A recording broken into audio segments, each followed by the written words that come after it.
love you, Poppy.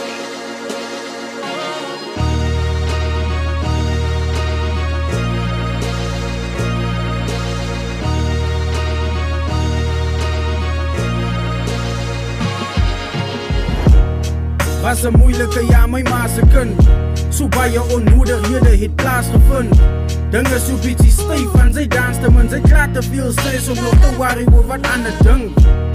So het die daar wat sy deserve. Die blessings is op pad van jou body tot in die church.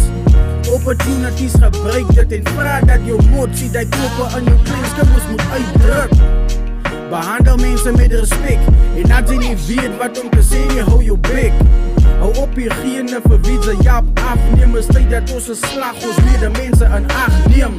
Nou jou rol moet die ander laat klein voel. Jy moet die doen by ander wat jy nie wil by die huis doen nie. Maintain jou habit, moet die allemaal pla vir NCC en koop vir jou 'n lighter. Ons skit nie nou nie met MCC.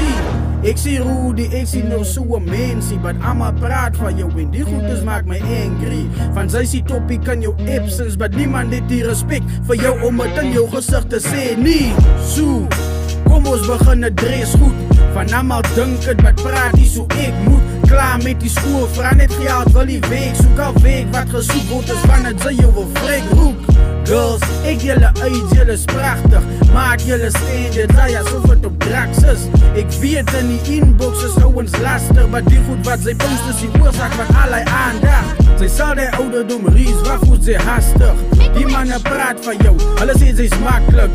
Baie wil net slat in die pad vat, so omdat hy optrek, beteken nie dat sy moet afkap. Respect yourself, sy is beter. As die pictures wat allemaal van jou teken, sy gaan gejudged word, based op jou cases. Maar die deur is gesluit en sy ander jou sone sleutels. Ons sal moet verder dink, na ons levens kyk.